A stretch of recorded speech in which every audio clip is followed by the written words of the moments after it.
thank you for that over exuberant welcome. For those of you who don't know me, if you see me without a cup of coffee in my hand, there is a serious problem. So this is typically how I like to present, because coffee is God's gift to all mankind. So Summit Broadband. Summit Broadband is what I like to say, hyper-focused, hyper-regional fiber infrastructure provider. We're headquartered in Orlando. We have over 3,400 miles of fiber in the ground and in the air throughout the state of Florida. Primarily the I-4 corridor and down through the south, down to Southwest Florida, Naples, Marco Island. And then we have an intercity network. We call it the FIN, Florida Intercity Network. It's an OTN powered by Sienna, best in class for carrier services. And we push 400 gig waves around between our markets on that ring. So, what does that mean? Well, we're headquartered in Orlando, so we live here, we work here. I love the Cologix philosophy of family, work family, and then client family. What a great way to say that. And that's literally what we are. We live here, we work here, we take care of our family, we take care of our work family. And the client experience working with a small regional or hyper-focused infrastructure provider creates a different experience. When you call a big guy that's headquartered someplace else, you're a number. When you call us, you're somebody. In fact, chances are your business, your home, you have a neighbor that's actually an employee of Summit Broadband, right? So we're absolutely here. What do? We build fiber networks and we connect people. In fact, and I'm gonna actually cheat because sometimes I haven't fully memorized it, that's one of my weaknesses. Mission, connecting people to create purposeful partnerships and custom built solutions, all while enjoying the journey. So not only do we have a book of products, we'll sell you internet access from 10 megs all the way up to 400 gigs. We'll sell you transport, 10 megs to 400 gigs or multiple 400 gigs. I'll even sell you dark fiber. In fact, if you have a business, a large medical facility, and you wanted to connect them directly to here, I can make that happen through a lit service or dark fiber. Pretty cool. I can also get you connections down to the NAP. So you can connect to here, you can connect to the NAP, the rest of the world, all across our network. What I'm starting to describe is customization, purpose-built. What is going on with your client? What's your need for your client for their business service? We talk about disaster recovery. I like to think of it as business continuity. When bad things happen, because bad things do, how can I maintain my business throughout that period of bad time, right? So when you understand your clients, you bring them to talk with us and consult, we'll sit down with you to best understand what needs to happen for your client to give them the best possible solution. We'll build fiber network for your client. Often we'll hear, hey, I have a carrier coming in, another big guy starts with an L, but I need you to be physically diverse from them. Great, no problem, where are they? I don't know. We'll send guys out, we'll locate the lumen fiber, is that it? And then we'll design the route to avoid the lumen fiber. So you're really truly carrier diverse. It's an example of customization. It's an example of purpose built for your client. And a key factor to that is the way we support the sales efforts. We have direct salespeople, we have channel, indirect, wholesale. We also have solutions architects. We call them solutions architects because they're more than just sales engineers. They want to understand the business, they want to understand the need for the technology and the application for the technology. And they sit down with you and your client to design the best possible solution for them. And to that end, we actually have the Director of Commercial Enterprise Solutions Architecture here with Stephen McPherson. Stephen. Thanks, Bill. Good job. So, I won't keep it too long. I know we just had lunch and I want to keep everybody awake. But I want to give some like real use cases. I think Bill segued into something that's really key. We all have purpose, gifts, skills, and abilities, but we're all different. You know, so in this room, we got everybody that's got different skills. We recognize that. There's things that we do really well. There's things we're not as good at. But one thing that we are good at is partnerships. You know, working with our service providers, working with our channel partners, and then ultimately with the goal of having a customer that has an experience that's better than they've ever had. Working with Cologix, finding out the right fit. And so I just wanted to take a few minutes and share like a real case story of a customer's BCDR transition. This specific client, they've been in business for well over 50 years. They started out as a selling products out of catalogs. So they actually published a catalog. They would mail it out to specific targeted customers, and those customers would look through the catalog, get excited about the product. They would call in, order it, mail in and order it. This was well before World Wide Web and e-commerce. So in the early 2000s, they built a new state-of-the-art business facility, nice big corporate headquarter campus. They had parts warehouse, inventory. They had their call center. They had their server farms. The way that this building was architected, you know, architects are really cool because they make things look really neat when they're sitting on canvas.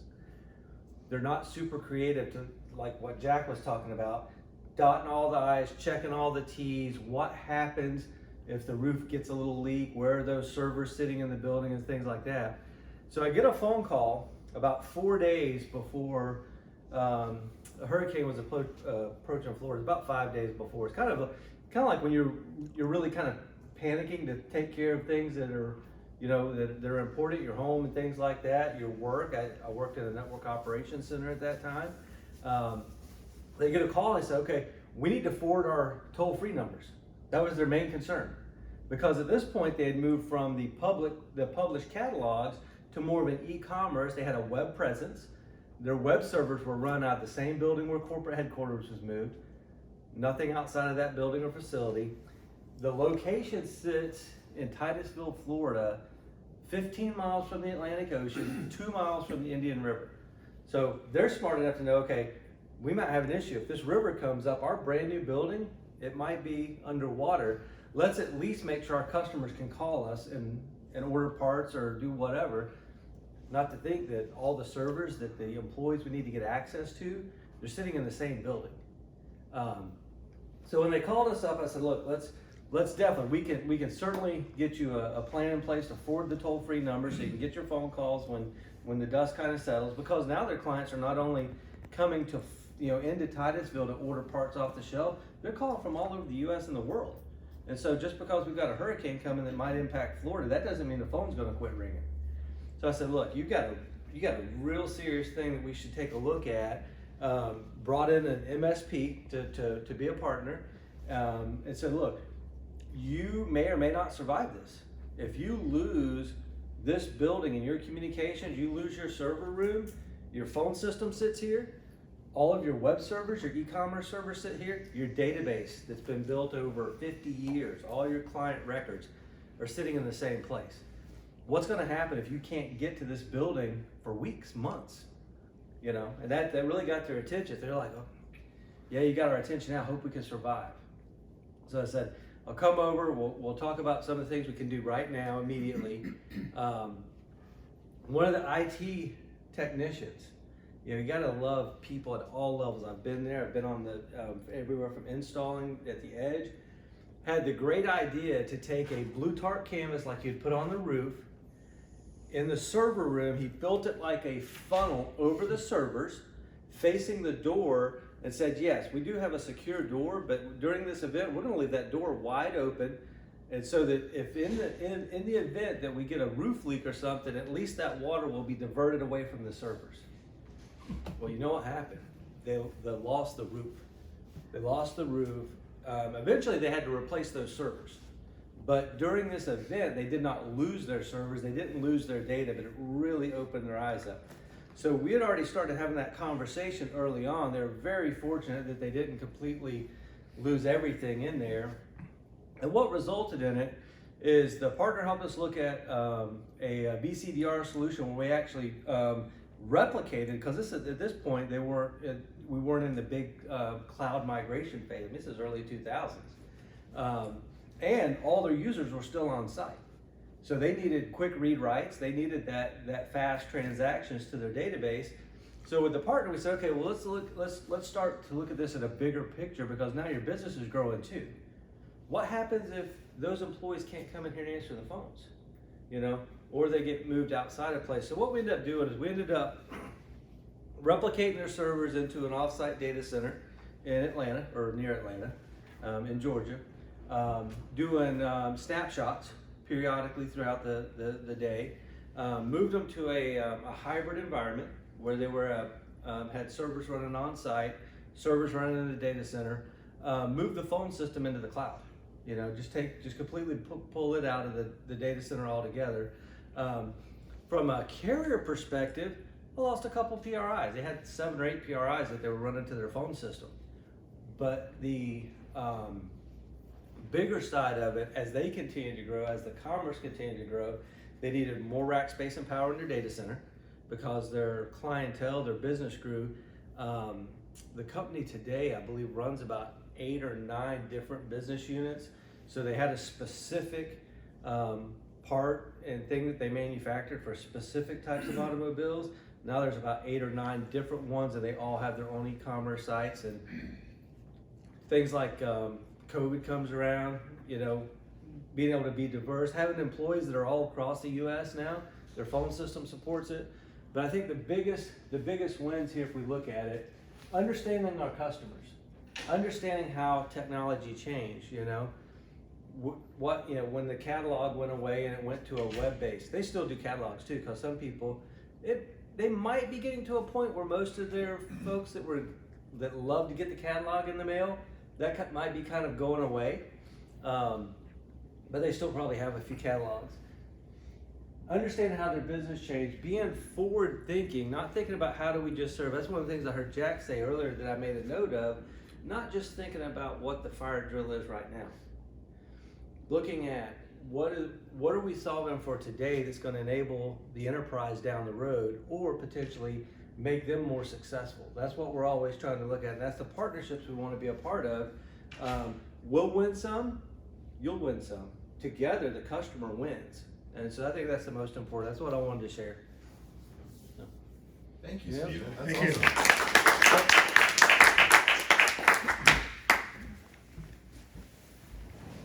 Thank you, Stephen, for the introduction. Appreciate it. So far, Channel Baby. So far, well, I'm Ken Burrows. Yes, I'm the Channel Baby. I'm the director of the channel for Summit Broadband.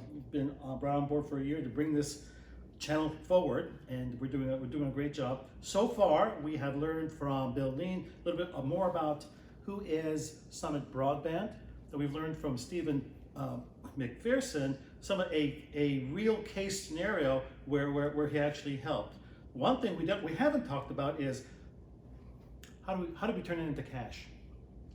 How do we do that, right? My job is to help direct. That one. Okay. Ooh. It's Pause. there. It's there. It is. It flashes in and out. There it is. Flashing in and out. Okay. So, anybody watch Oprah or some of those shows where underneath your chair there's a special envelope that if you reached under there, no one's doing it. If you reached under there, that you would pull out this well, this isn't Oprah, so it's not going to happen, right? It's not going to happen. It's not going to happen. You have my attention there. I got your attention, however, right? So, but do we have the attention of our customers? So the things that are important to a customer is their data and their employees. Without either one of those, they are DOA, right? I don't know what the stats are. Someone perhaps can tell me what's the likelihood of a business surviving a mass disaster and losing their data and not be able to retrieve it. What's the percentage of them actually coming back to life? I know it's small, right? So, and these are things that we talk to them here in Florida every day. Okay, we're talking about their data. How are they going to protect it? But when the rubber meets the road, when situations like this happen, do they have a disaster plan in which to do that? So it's a great talking point for your customers.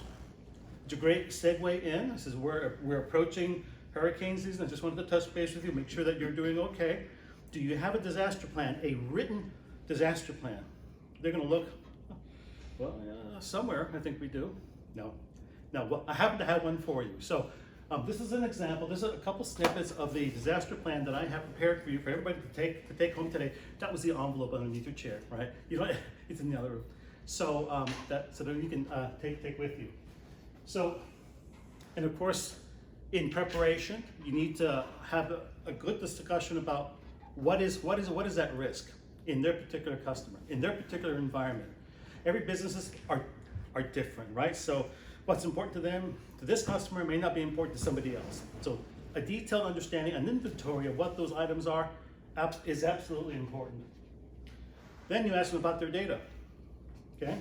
How are you backing up your data? And don't tell me you're gonna take drives and drive it to your home, okay? That's not a plan. That's a plan for disaster, right?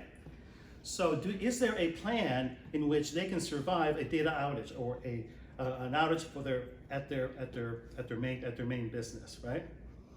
And yes, I have seen people take their servers home and think that was safe, right? Everybody's had that experience. That doesn't work, at least not for a long time. But what's even more, so if you're not going to back up, so the point is that have to find a way to have that backed up either in the cloud or have your servers in a safe location such as Cologix, right? To be sure that is safe from the environment. The other part though is once the data is secure, can it be retrieved? People back up all the time. They're backing up. When do you test that? You don't want to test it after the hurricane. You want to be able to know for sure that your data has actually survived the backup and now is retrievable. So you have to test it. Oh, it's back? Okay. Data. People. Okay? The other side of your business. Are the employees trained to react accordingly during a hurricane season? Is there a plan for them in place for them to know? Is there a staging area? Are they able to work remotely? Are they able to access their data from a data center or from the cloud as opposed to having to come back to the office? You want to be able to continue business as normal as best you can, because we're the only ones having a hurricane. Their customers are worldwide, right? So if you're able to ensure that they have their remote ability to access data and have voice technology, you've done your job. We already learned that. We learned that earlier, not because of a disaster. COVID taught us very clearly that we can work remotely. It's not that we don't even have to come back to the office, right? We can actually do this well outside of the office. So they're already halfway there. But there are those customers, those standouts yet that have yet to learn that lesson. Let's get them in the 21st century.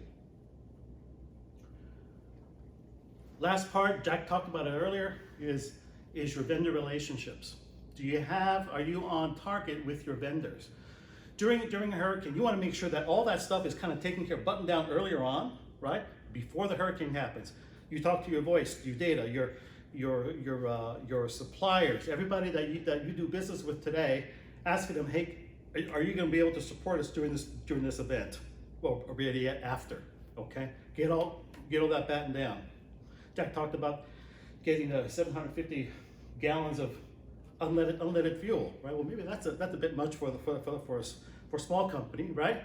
But what are they doing to help their customers kind of move forward? Anyway, I have all of this in a nice little packet for you that I'll hand out to you. It is a disaster plan that you can do a checklist one by one, and you can talk to your customers about what makes sense. So that's my time. Thank you very much. We are Summit Broadband. I'm going to turn it over to Evan Olson.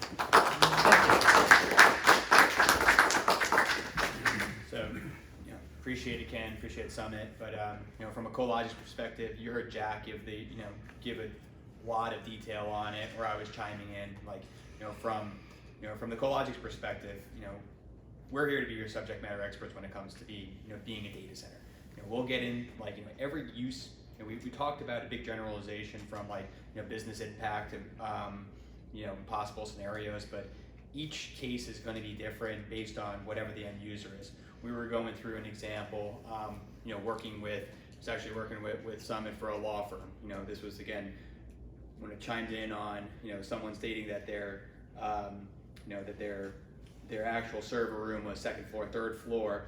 The managing partner for the data center, for the law firm was talking through, well, it's going to be secure. During a hurricane, our people are going to be home, not having to worry about certain things. We're going to be able to get back in and be kind of get back to normal operations. As we went through with utility power, as we went through some of the general restore. You think about the days after.